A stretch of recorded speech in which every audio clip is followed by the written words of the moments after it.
Hola, soy Mauricio Álvarez del Family Firm Institute de México. El día de hoy vamos a hablar sobre cómo ser buenos socios entre hermanos. Los padres que son empresarios, de alguna forma tratamos de enseñarles a nuestros hijos cómo hacer buenos negocios, pero nunca nos preocupamos por pensar nuestros hijos van a ser socios y cómo debemos de prepararlos. El éxito de una empresa familiar no depende de qué tanto se quieran los socios, de qué tanto se quieran los hermanos.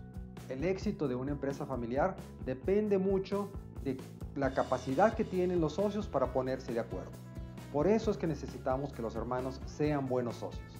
En la empresa familiar no escogemos a nuestros socios. Lo mejor que podemos hacer es preguntarnos a nosotros mismos, ¿este es el mejor socio que mis hermanos y mis hermanas pueden tener?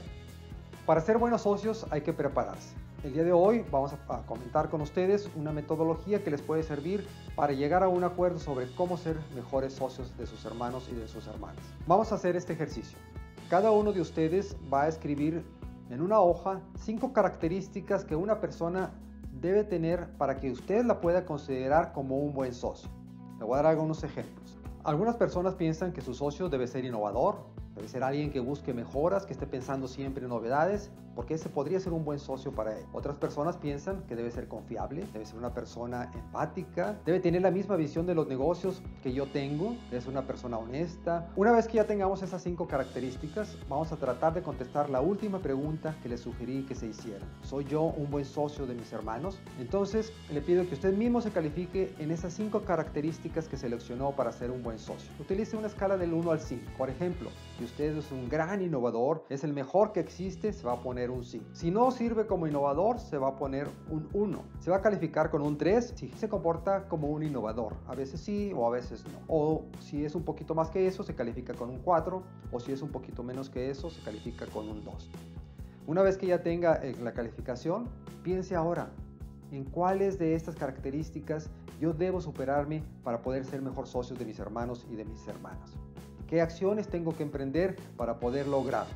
Con las familias que hemos trabajado, han seleccionado muchas acciones que pueden hacer para ser buenos socios. Traté de resumirlas sin éxito, pero sí seleccioné 7 de ellas que quiero compartir con usted. Veamos. La primera característica que encontré es que un socio que es buen socio se mantiene informado de lo que sucede en la empresa. Asiste a las asambleas y a las juntas a las que se les convoca. Los informes que se les envía, los lee, los analiza y los comenta. Segundo, muestra siempre disponibilidad de rendir cuentas sobre su desempeño. No hay peor socio que esté trabajando dentro de la empresa familiar y piense que por ser dueño puede hacer lo que quiera y que no tiene que rendirles cuentas a nadie. Un buen socio rinde cuentas y está dispuesto a hacerlos con muy buena gana. Tercero, vigile el desempeño de los administradores y canaliza todas sus dudas, todas sus inquietudes a través de los órganos apropiados. Ya puede ser el consejo de administración, el consejo de accionistas familiares, el que sea o el que corresponda, pero no se anda entrometiendo dentro de la operación de la empresa o se anda metiendo con la gente que trabaja en la empresa dando órdenes o pidiendo explicaciones. Número 4. Un buen socio limita sus exigencias de flujo a lo acordado en el protocolo familiar. En el protocolo familiar ustedes debieron haber discutido cuál va a ser nuestra política de dividendos y qué beneficios vamos a tener por ser accionistas o por ser empleados o por ser familiares. Número 5, algo muy importante. Un buen socio busca compartir una visión de largo plazo en la estrategia de la empresa. Si van a ser buenos socios, tienen que tener un mismo objetivo, tienen que tener una misma visión, tienen que estar trabajando sobre lo mismo, quieren lograr las mismas cosas.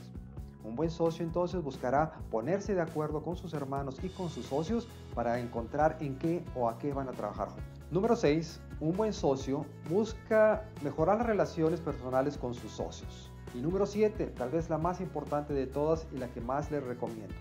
Un buen socio acata las decisiones de la mayoría y las apoya aunque haya votado en contra. Platiquen esto con sus socios, platiquen esto con sus hermanos. Si necesitan más información sobre cómo ser buenos socios, escríbanos. Nuestro correo es mauricio@empresafamiliaresmexico.com. Mi teléfono 81 17 92 59 38.